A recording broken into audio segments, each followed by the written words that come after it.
Karaikudi sisters viewers எல்லாருக்கும் வணக்கம். இன்றைக்கி நம்ம சட்னி வீடியோ தான் பார்க்க போகிறோம். அதில் டாங்கர் சட்னியும் வேர்க்கடலை சட்னியும் பார்க்க போகிறோம். அதை எப்படி செய்கிறதுன்னு பார்த்துடலாமா? வேர்க்கடலை சட்னிக்கு ஃபஸ்ட்டு நம்ம வேர்க்கடலையை வறுத்து தோல் எடுத்துக்க போகிறோம். கடாய் அடுப்பில் வச்சுருக்கேன். இப்போது வேர்க்கடலையை சேர்த்துடலாம். இதில் நான் 1 கப்பு எடுத்திருக்கேன். இதை மீடியம் ஃப்ளேம்லேயே வச்சுட்டு வறுக்கணும். இந்த அளவு வறுபட்டால் போதும், ரொம்ப கருத்துறக்கூடாது. இப்போ இதை நம்ம தட்டில் போட்டு ஆற வச்சுட்டு தோலை எடுத்துடலாம். இப்போது கடாயில் கொஞ்சமாக எண்ணெய், சும்மா 1-2 சொட்டு எண்ணெய் போதும். இந்த அளவு எண்ணெய் ஊற்றிட்டு இதில் நான் ஒரு 7 வரமிளகாய் எடுத்து வச்சுருக்கேன். இது கொஞ்சம் காரம் கம்மியாக தான் இருக்கும், அதனால் 7 வரமிளகாய் எடுத்து வச்சுருக்கேன். இதை சேர்த்துடலாம். இதில் ஒரு 2 பல்லு வெள்ளைப்பூடு, ஒரு சின்ன சைஸு புளி, இதையும் நம்ம லேசாக வறுத்து ஆற வச்சிடலாம். இந்த அளவு வறுபட்டால் போதும். இப்போ நம்ம இதையும் ஆற வச்சிடலாம்.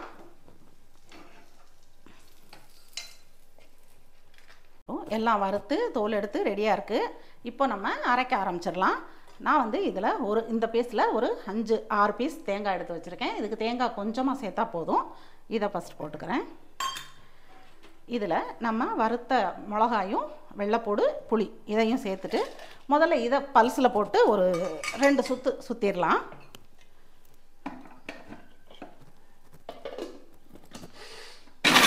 இந்த அளவு நம்ம இப்போ அரைச்சிருக்கோம்.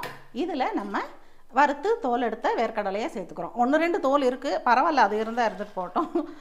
அப்படியே போட்டு இப்போ நம்ம உப்பு, சட்னிக்கு தேவையான அளவு உப்பு சேர்த்துடலாம். இதில் ஒரு 1/4 ஸ்பூனுக்கு நான் உப்பு சேர்க்குறேன். தண்ணி கொஞ்சமாக ஊற்றி நம்ம அரைப்போம். கொஞ்சம் கெட்டியாக தான் வேணும். கொஞ்சமாக தண்ணி ஊற்றிக்கலாம். சட்னி இப்போ அரைச்சிட்டோம்.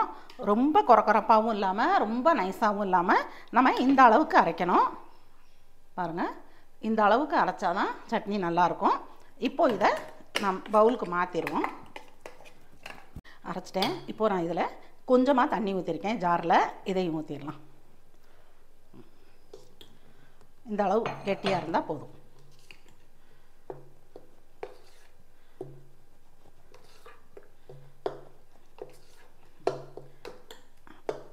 நமக்கு இந்த அளவுக்கு கெட்டியாக இருந்தால் போதும்.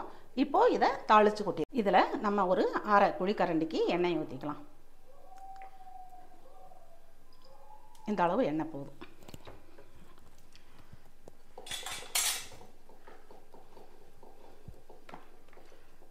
எண்ணெய் காயட்டும். இதில் ஒரு 1/2 ஸ்பூனுக்கு கடுகு, 1/2 ஸ்பூன் உளுந்தம்பருப்பு போட்டு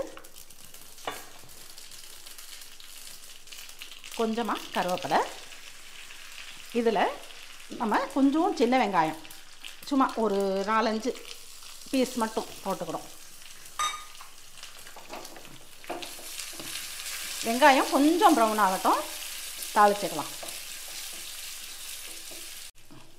வெங்காயம் கலர் மாறிடுச்சு. இப்போ நான் இதை தாளித்து கொட்டிடலாம்.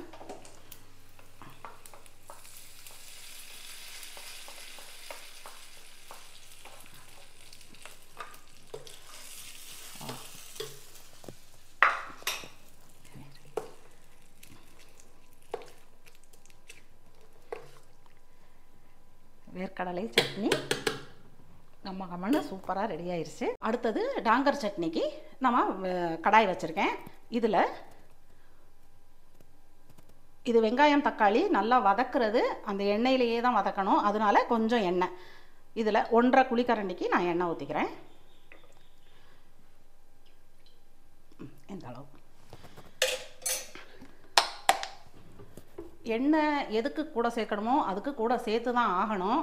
எண்ணெய் ரொம்ப சேர்க்கக்கூடாதுன்னு சொல்லிட்டு இருக்கீங்க, தெரியும். கொஞ்சமாக சேர்க்குறதுக்கு கொஞ்சமாக சேர்க்கணும். ஆனால் எதுக்கு கூட சேர்க்கணுமோ கூட சேர்த்து தான் ஆகணும். ஒன்றும் பண்ண முடியாது. அதனால் கொஞ்சம் கூட தான் சேர்த்துருக்கேன். எண்ணெய் நல்லா காஞ்சிருச்சு. இதில் நான் ஒரு 1/2 ஸ்பூன் கடுகு போடுறேன். இதில் 1/2 ஸ்பூனு உளுந்தம்பருப்பு,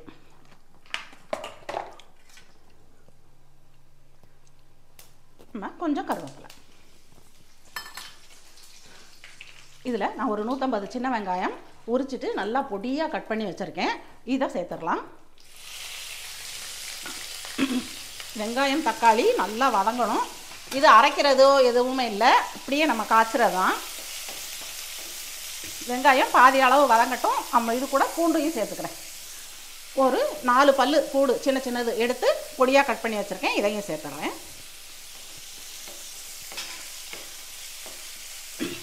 இந்த டாங்கர் சட்னி எங்கள் இந்த வெள்ளை பணியாரம் கல்யாண வீட்லலாம் பண்ணுவாங்கன்னு சொன்னேன்ல, அதுக்கு நான் பண்ண கார சட்னியும் பண்ணுவாங்க. ஆனால் முக்கால்வாசி இந்த டாங்கர் சட்னி தான் பண்ணுவாங்க.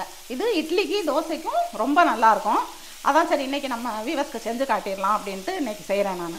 இதில் ஒரு மீடியம் சைஸ் தக்காளி, நான் 3 தக்காளி கட் பண்ணி வச்சுருக்கேன். இதையும் சேர்த்துடலாம்.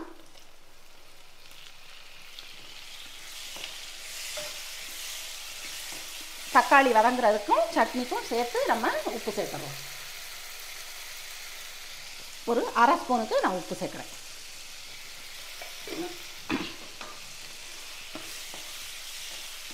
இங்கே இவங்க சமையல்காரவங்க வைக்கிற சட்னியில் வந்து வெங்காயம் இன்னும் கொஞ்சம் பெருசாக இருக்கும். தக்காளியும் இந்த அளவுக்கு கட் பண்ணுவாங்க. அந்த வெங்காயம் தக்காளி கொஞ்சம் முக்கால்வாசி தான் வதங்கி இருக்கும். அது நல்லா தான் இருக்கும். ஆனால் நம்ம கொஞ்சம் நல்லா வதக்கிக்கலாம் வீட்டில் செய்கிறதுனால.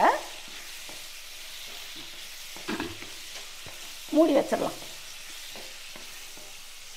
மூடி வச்சா சீக்கிரம் வதங்கிடும். அதனால் நான் மூடி வைக்கிறேன். இந்த கடாய் பற்றி கேட்டிருந்தீங்க. இது வந்து நான் இங்கே காரைக்குடியில் வாங்கினது தான். இது நான்ஸ்டிக் கடாய். அதான் இது நல்லாயிருக்கும் எல்லாத்துக்கும் வதக்கிறதுக்கு, வறுக்கிறதுக்கு, உருளைக்கிழங்கு வறுக்கிறதுக்கெலாம் நல்லாயிருக்கும். அதனால தான் இந்த கடாய் யூஸ் பண்ணுறேன். வெங்காயம் தக்காளி நல்லா வதங்கிருச்சு. இந்த அளவுக்கு கரைஞ்சி வதங்கிருச்சு. இப்போ இதில் நான் வந்து தனி மிளகாத்தூள், சாதா மிளகாத்தூள் தான், காஷ்மீரி மிளகாய் இல்லை. இதில் 1.5 ஸ்பூன் போடுறேன். காரத்துக்கே பொதுவாகவே இந்த மிளகாத்தூள் மட்டும்தான் காரம். 1.5 ஸ்பூன் போடுறேன். இதையும் வதக்கிட்டு கொஞ்சமாக தண்ணி ஊற்றி எண்ணெய் பிரிஞ்சு வர்ற வரைக்கும் நம்ம இதை காய்ச்சணும். அதனால் லேசாக வதக்கிட்டு நான் கொஞ்சம் தண்ணி ஊற்றிக்கிறேன். நான் மிளகா வாசனை போகிறதுக்காக கொஞ்சம் தண்ணி ஊற்றிக்கிறேன். இந்த அளவு தண்ணி போதும்.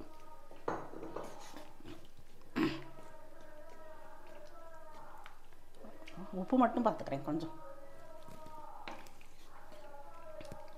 உப்பு காரம் கரெக்டாக இருக்குது.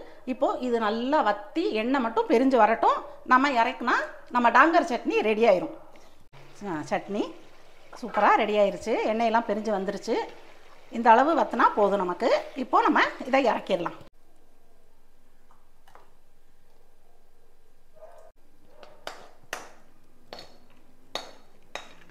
நம்ம டாங்கர் சட்னி, வேர்க்கடலை சட்னி ரெண்டுமே சூப்பராக ரெடி ஆயிடுச்சு. இதை நீங்களும் இதே மாதிரி உங்கள் வீட்டில் ட்ரை பண்ணி பார்த்துட்டு எப்படி இருக்குன்னு சொல்லுங்கள். இந்த வீடியோ உங்களுக்கு பிடிச்சிருந்துச்சுன்னா லைக் பண்ணுங்கள், ஷேர் பண்ணுங்கள், சப்ஸ்கிரைப் பண்ணிவிட்டு பக்கத்தில் இருக்கிற பெல்லை கிளிக் பண்ணிடுங்க. பாய்.